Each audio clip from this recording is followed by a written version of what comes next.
It's a vast issue, এটা অনেক বড়। আমানত মানে মনে করেন না বাইরে বললাম ভাই 10,000 রেন্ট রাখেন, এই 1 সপ্তাহ পরে দিয়ে। অনেকে মনে করছে এটাই দিলাম, 1 সপ্তাহ পরে আসছে আমি বুঝাই দিয়ে দিচ্ছি, ভাবছি এই তো আমি আমানত। এটা আমানত ঠিক আছে, কিন্তু আমানত এই ছোট্ট বিষয় না, শুধু এতটুকুই আমানত না। আল্লাহ আপনার সম্পদ দিছে না, এই সম্পদটা আল্লাহর পক্ষ থেকে আপনার কাছে রাখা আমানত। আল্লাহ আপনাকে সন্তান দিয়েছে না, এই সন্তানগুলো আল্লাহর পক্ষ থেকে রাখা আপনার কাছে। আল্লাহ আপনাকে সৌন্দর্য দিয়েছে, you have a very dashing face, এই সৌন্দর্য আমানত। আপনার পপুলারিটি আছে, আমানত। You are very educated person, আপনি ডক্টরেট ডিগ্রি করেছেন, আপনি বড় সায়েন্টিস্ট, আপনি বড় চিকিৎসক, এটা আমানত। আপনি একটা প্রতিষ্ঠানের প্রধান, এই প্রতিষ্ঠান আপনার কাছে আমানত। আপনি ছোট্ট একটা ইউনিয়নের মেম্বার, ইউনিয়ন পরিষদ আপনার কাছে আমানত। আপনি চেয়ারম্যান, এই এলাকা আমানত। আপনি MP, member of the parliament, আপনার নির্বাচনী আসন আল্লাহর দেয়া, আপনার কাছে আমানত। আপনি মন্ত্রী, এই মিনিস্ট্রি, মন্ত্রণালয় আপনার কাছে আমানত। আপনি প্রধানমন্ত্রী, 56,000 বর্গ মাইলের প্রতিটা ইঞ্চি মাটি আল্লাহর পক্ষ থেকে দেয় আপনার কাছে আমানত। 10,000 রেন্ডের বক্স দিছে, আবার ফিরত এতটুকু না। সাহাবী বললেন নবী কিয়ামত কবে হবে? বিষ্ণু বললেন ইদা দুইয়াতিল আমানাতু ফান্তাজির সাআ, যখন আমানতের খেয়ানত হবে কিয়ামতের অপেক্ষা করবে। আল্লাহ। গত একদিন আগে আমি আমার ফেসবুক পেজে এই আমানত নিয়ে স্ট্যাটাস দিয়েছিলাম। আমাদের জাতীয় দৈনিকগুলার প্রতিবেদন বললে গা শিউরে ওঠে। ড্রাইভার,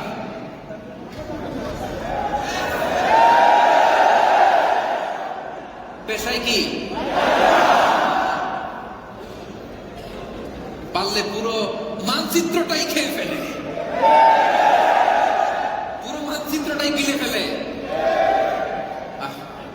প্রশাসনের বড় বড় কর্মকর্তা, পুলিশের আইজিপি, ডিআইজি,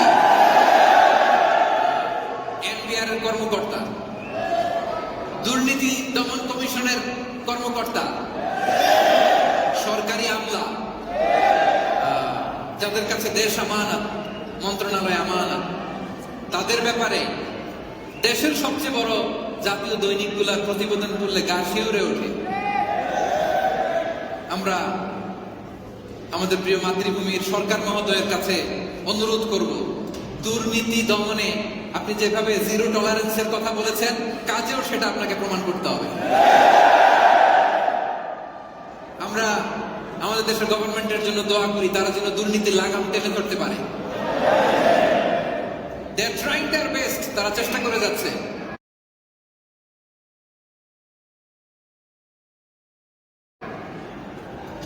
এই প্রতিটা সেক্টর আমানত, ছোটখাটো বিষয় না। 10,000 টাকার প্যাকেট আবার দিয়ে দিলাম না, পুরো দেশ আমানত, আমার অফিস আমানত, গভর্নমেন্টের প্রতিটা সেক্টর আমানত। আল্লাহ বলেন এই আমানতের ব্যাপারে তোমাদেরকে কিয়ামতের দিন জিজ্ঞাসা করবে কে?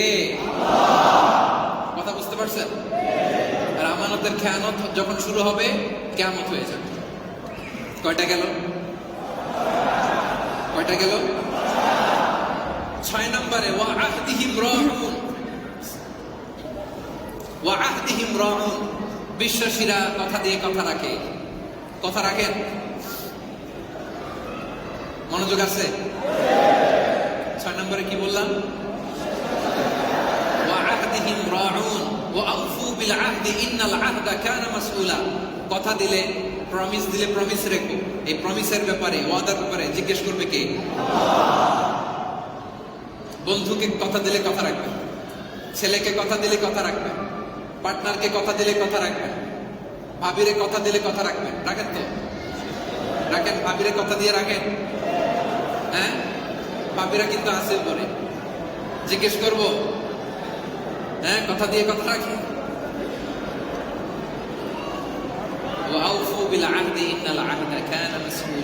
কথা দিয়ে কথা রাখবে। মুনাফিকের আলামত হচ্ছে এরা কথা দিয়ে কথা রাখে না।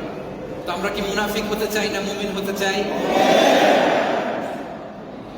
নবীদের মধ্যে ইসমাঈল আলাইহিস সালাম ওয়াদা রক্ষার ক্ষেত্রে বড্ড করা ছিলেন। ওয়াজকুর ফিল কিতাবি ইসমাঈল ইন্নাহু কানা সাদিকাল ওয়াদি ওয়া কানা রাসূলান নাবিয়্যা। এ নবী ইসমাঈল নবীর কথা বলো, বিশেষভাবে কোরআনে উল্লেখ করো, কারণ তিনি ছিলেন সাদিকাল ওয়াদ, কথা দিলে কথা রাখতেন। শুনতেছেন? তিনি এক লোককে ওয়াদা দিয়েছেন, দেখা করবেন আগামীকাল বিকেলে আসরের নামাজের পরে, কোথায়? এই জায়গায়। তো কথা দিলেন। ইসমাঈল সাল্লাম ওইখানে যে হাজির, নবী চলে আসছে, কিন্তু ওই লোক আসে নাই, ভুলে গেছে। তো ইসমাঈল সাল্লাম ভাবলেন, হায় রে, লোকটা তো আসলো না, মনে ভুলে গেছে, যা হোক মনে কালকে আসবে। উনি এর পরের দিনও আসলেন। ইসমাঈল সাল্লাম এর পরের দিন ওই জায়গায় যে হাজির, কিন্তু ওই লোক আর আসে। উনি ভাবলেন আজকেও বোধহয় ভুলে গেছে, আচ্ছা কালকেও এসে দেখি লোকটা আসে কিনা। ইসমাঈল সাল্লাম এর পরের দিন যেও হাজির, কিন্তু ওই লোকটা আসে। এভাবে 2 দিন, 3 দিন, 5 দিন না, টানা 30 দিন ইসমাঈল সাল্লাম ওই লোকটার জন্য ওই জায়গায় অপেক্ষা করেছে। সুবহানাল্লাহ। তো আসতে কথা দিলে কথা রাখবেন তো? এই নসিহত সবার জন্য, আমার জন্য, আপনার জন্য, আমার দেশের এমপিদের জন্য, মন্ত্রীদের জন্য, সকল দায়িত্বশীলদের জন্য, ঠিক কিনা বলেন? জনগণকে কথা দিলে রাখার দরকার আছে না নাই? স্ত্রীকে কথা দিলে রাখার দরকার আছে না নাই? কোম্পানির বস হিসেবে কর্মীদেরকে কথা দিলে কথা রাখার দরকার আছে না নাই? বিশ্বাসীরা ওয়াদার পর খেলাফ করে, কথা দিয়ে কথা রাখে। কয়টা গেল? জিজ্ঞেস করলে বলতে পারবেন? সব শেষ। ওয়াল্লাযীনা হুম আলা সালাওয়াতিহিম ইউহাফিযুন, তারা তাদের সালাতকে হেফাজত করে। আচ্ছা বলেন তো, আল্লাহ শুরু করছিলেন কি দিয়া? 7টার মধ্যে প্রথমটা কি ছিল? আবার 7 নাম্বারটা সর্বশেষ নাও, কারণ সালাতের গুরুত্ব কম, এই জন্য 2 বার কইছে।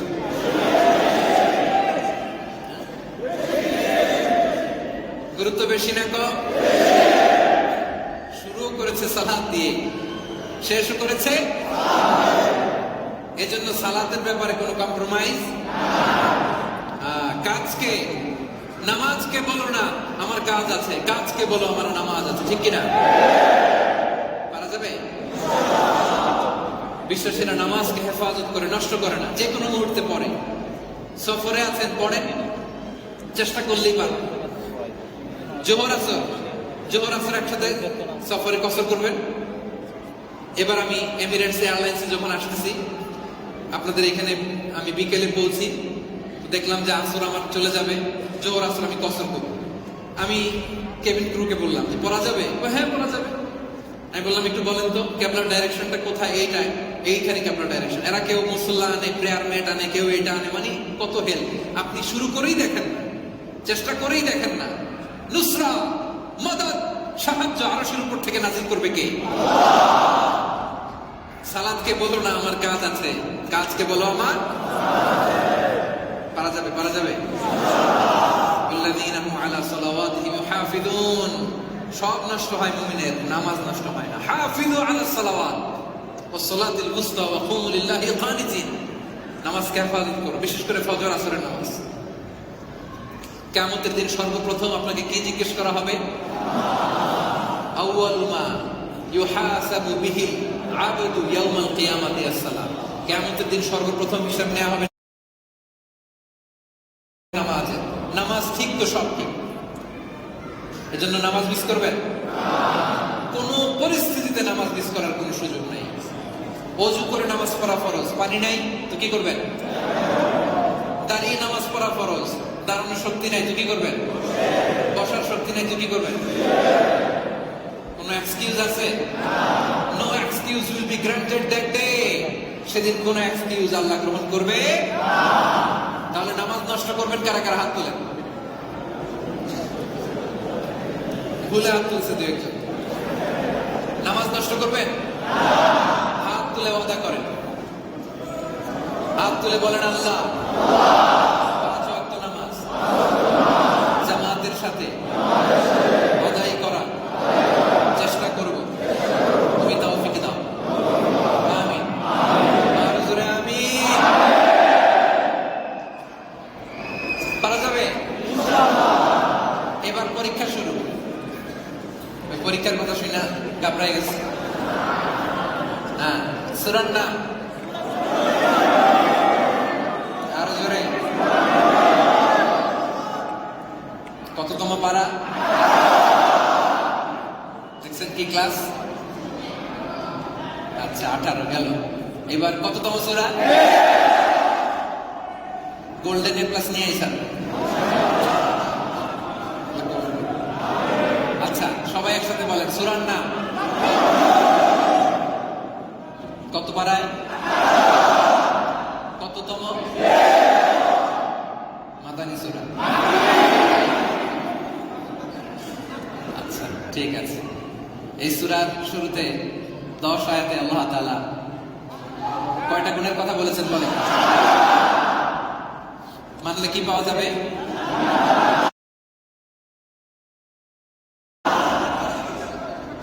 কি পাওয়া যাবে? জান্নাতুল ফেরদাউস। যে কোনো জান্নাত না, আপার ক্লাস। বিমানে ক্লাস থাকে, বুঝছেন? কাদেরকে বুঝায়? এরা তো বিমানে চড়ে আসছে। মার কাছে মামুর বাড়ির গল্প বলে লাভ আছে? আলহামদুলিল্লাহ, বুঝতে সুবিধা হবে। বিমানের ক্লাস আছে, economy class, business class, first class. তো জান্নাতেরও ক্লাস আছে। যেন তেন জান্নাত দিবে না এই সাতটা মানলে। আল্লাহ বলে জান্নাতুল ফেরদাউসের ওয়ারিস বানিয়ে দেবে। তো জান্নাতুল ফেরদাউসের ওয়ারিস হইতে হইলে কিছু কাজ করার দরকার আছে না নাই? শুধু মুমিন হইলেই হবে না, 7টা বৈশিষ্ট্য লাগবে। কয়টা? 1 নম্বরে কি ছিল? মনোযোগের সাথে ধীর স্থির ভাবে নামাজ পড়া। 2 নাম্বার, অনর্থক আজে বাজে কথা কাজে জড়িত না। 3 নাম্বার, দিবেন জাকাত দিবেন।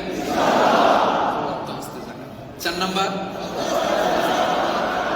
যুবকদের জন্য গুরুত্বপূর্ণ। 5 নাম্বার, আমানত হচ্ছে প্যাকেট একটা দিছে, আবার এটা ফিরাই দিবেন। আল্লাহর দেয়া যত নেয়ামত, যত পজিশন যা আমাকে দেয়া হয়েছে, এটা আমানত।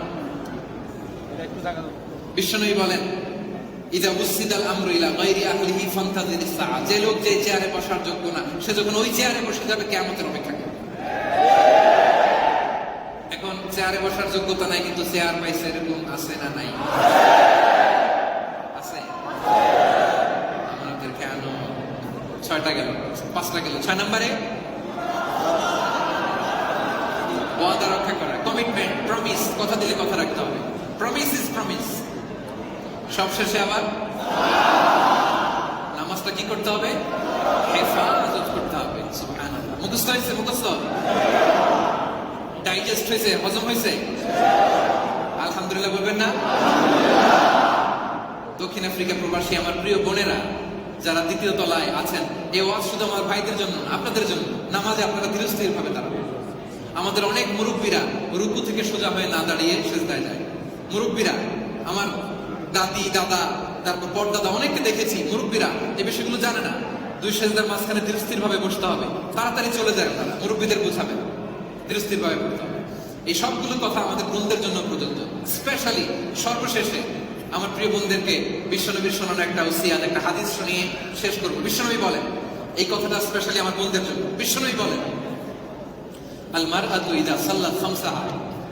কোন নারী যদি 5 ওয়াক্ত নামাজ পড়ে, কোন নারী যদি 5 ওয়াক্ত নামাজ পড়ে, আমার বোনেরা খেয়াল করে শোনো, কোন রমণী যদি 5 ওয়াক্ত নামাজ পড়ে, ওয়া সামাত শাহরাহা,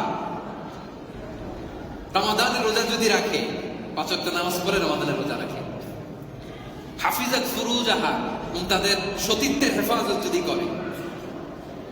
4 নাম্বার, ওয়া আতাআত বা'লাহা, তার স্বামীর আনুগত্য যদি করে। কয়টা?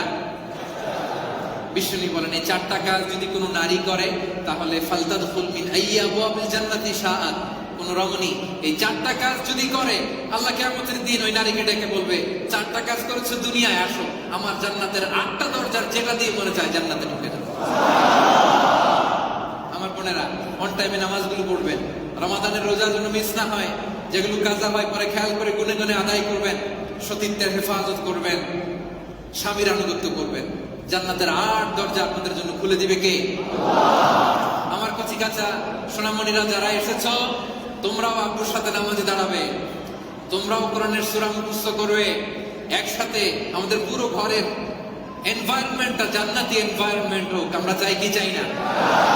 প্রিয় ভাইয়েরা, আমরা যেন অন টাইমে সালাত আদায় করি, অনর্থক কাজে যেন না জড়াই, আমরা যেন যাকাত দেই, আমরা যেন লজ্জাস্থানের হেফাজত করি, আমানতের খেয়ানত যেন না করি, কথা দিলে যেন কথা রাখি, কাজকে যেন বলি আমার নামাজ আছে, নামাজকে যেন না বলি আমার কাজ আছে। ঠিক কিনা বলেন? আর ব্যবসায়ী ভাইদেরকে যেটা বলেছিলাম, আই রিপিট, হারামের সাথে আমাদের কোনো সম্পর্ক নাই, হালাল দিয়ে আমরা আমাদের জীবন গড়ব। আর সবশেষে যে কথা দিয়ে শুরু করেছিলাম, যে বাংলাদেশি ভাষাভাষী মানুষদের জন্য এখানে এরকম সুন্দর সাজানো গোছানো জান্নাতের বাগান যদি করা হয়, ওই কাজে আমরা থাকবো তো সবাই? আল্লাহ সবাইকে কথাগুলো বোঝার আমল করার তৌফিক দান। গতকাল আমার একটা ভিজিট ছিল এখান থেকে কয়েকশো কিলো দূরে, এক ভাইয়ের বাসায় আমার একটা ছোট্ট স্টপেজ ছিল, যে আমি একটু থামবো, রেস্ট নিয়ে আবার যাবো। কিভাবে যেন ছড়ায় পড়লো, যে দেখি 200-300 গাড়ি বাইরে। আমি তো ভয় পেয়ে গেছি, যে দেখি সুবহানাল্লাহ, আমার ভাইয়েরা এসে বসে আছে, জানাই নাই কেমনে কেমনে জেনে গেছে। ভাইদের সাথে দেখা করলাম, আমি আমার কাজে চলে গেলাম। সকালে শুনলাম যাওয়ার পথে এক ভাই সড়ক দুর্ঘটনায় ইন্তেকাল করেছে। আমার ওই ভাইটাকে আল্লাহ তাআলা জান্নাতুল ফেরদাউসের মেহমান বানায়। আল্লাহ তাআলা তার পরিবারের যেই সদস্য আছে, তার যে ইয়াতীম সন্তান আছে, তাদের জন্য আল্লাহ তাআলা কাফিল হয়ে যাক, আমরা পড়ি আমিন। তার কবরের আযাবকে আল্লাহ মাফ করুক, আমরা পড়ি আমিন। আমরা আমাদের মৃত আত্মীয় স্বজনদের জন্য দোয়া করি, আল্লাহ তাদেরকে জান্নাতবাসী করুক, আমরা পড়ি আমিন। আমার ব্যবসায়ী ভাইদের জন্য দোয়া করি, আল্লাহ ব্যবসায় বারাকা দান করুক, পড়ি আমিন। চাকরিজীবী ভাইদের চাকরিতে আল্লাহ বরকত দেখ, পড়ি আমিন। আমার অনেক বোনেরা দোয়া চেয়েছে, আল্লাহ আমার বোনদেরকে কবুল করুক। আমার কচিকাঁচা সোনামণিদেরকে আল্লাহ তাআলা খালিদ, সাইফুল্লাহ, আম্মার বিন ইয়াসার, ওমর ফারুকের মতো মুজাহিদ বারাক পড়েন আমিন। আমার সোনামণি ছোট্ট মেয়েদেরকে আল্লাহ তাআলা সুমাইয়ার মতো কবুল করুক, আয়েশার মতো কবুল করুক, খাদিজার মতো কবুল করুক, পড়ুন আমিন। দক্ষিণ আফ্রিকা প্রবাসী বাংলাদেশি ভাইদের ভালোবাসায়, তাদের আতিথেয়তায় আমি মুগ্ধ। আমি কি দিয়ে বিদায় দিব আমার ভাইদেরকে আমি জানি না। আমি অন্তর থেকে দোয়া করি, আল্লাহ তাআলা আমার ভাইদেরকে কবুল করুন। আবারও হয়তো আপনাদের সাথে দেখা হয়ে যাবে কোনো তাফসীরুল কোরআনের ময়দানে। সবার কাছে দোয়া চাই, প্রিয় মাতৃভূমিতে আমরা যেন আবারও কোরআনের দাওয়াতি ময়দানে কথা বলতে পারি। আল্লাহ যেন আরেকটু সুযোগ করে দেন। আল্লাহুম্মা আমিন।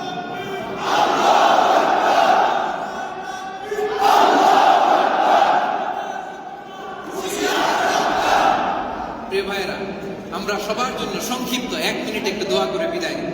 আমরা সবাই দোয়া করি, আল্লাহুম্মা আমিন। আল্লাহুম্মা লা তাদা' লানা যামবান ফি মাকামিনা হাযা ইল্লা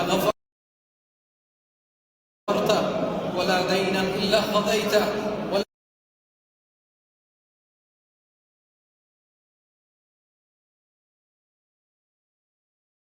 লা হাম্মান ইল্লা ফাররাজতা ওয়া লা মারিদান ইল্লা শাফাইতা ولا ميتا إلا رحمته ولا ميتا إلا رحمته ولا ميتا إلا رحمته ولا حاجة من حوائج الدنيا إلا وفيتها يا الله. اللهم حبب إلينا الإيمان وزينه في قلوبنا وكره إلينا الكفر والفسوق والعصيان واجعلنا من الراشدين.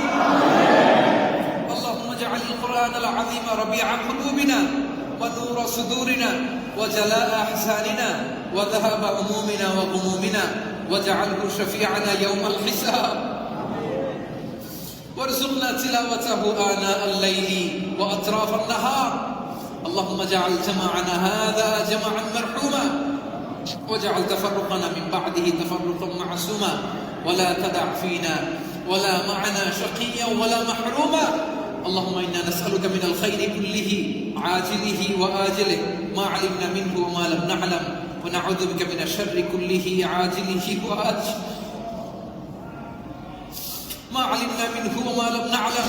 اللهم إنا نسألك عيش السعداء وموت الشهداء والحشر مع الأتقياء ومرافقة الأنبياء ونعوذ بك اللهم من جهد البلاء ودرك الشقاء وسوء القضاء وشماتة الأعداء.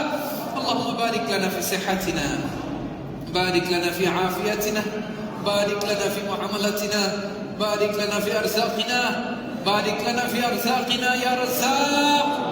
إن كانت أرزاقنا في السماء فأنزلنا، وإن كانت أرزاقنا بعيدا فقربنا، وإن كانت أرزاقنا يسيرا فقربنا، وإن كانت أرزاقنا قريبا فبارك في أرزاقنا يا رزاق.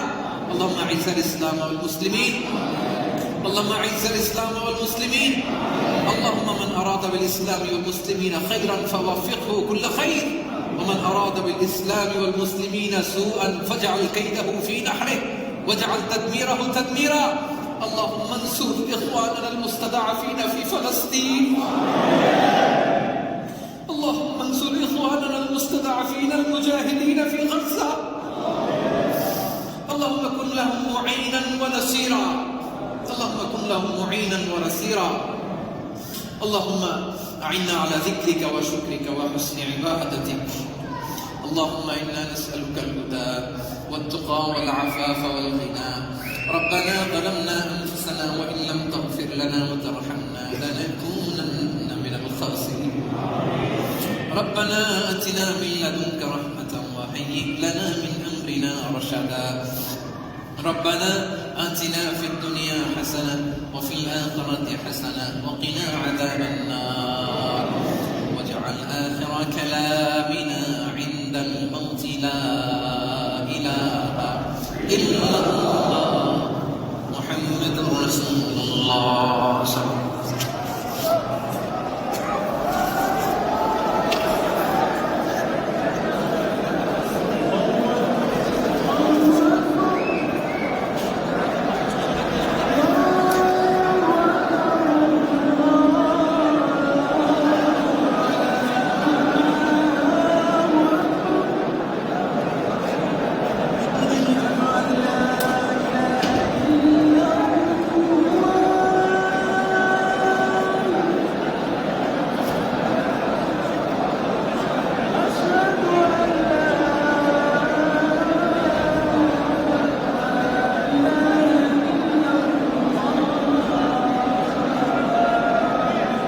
সুপ্রিয় দর্শক শ্রোতা মণ্ডলী,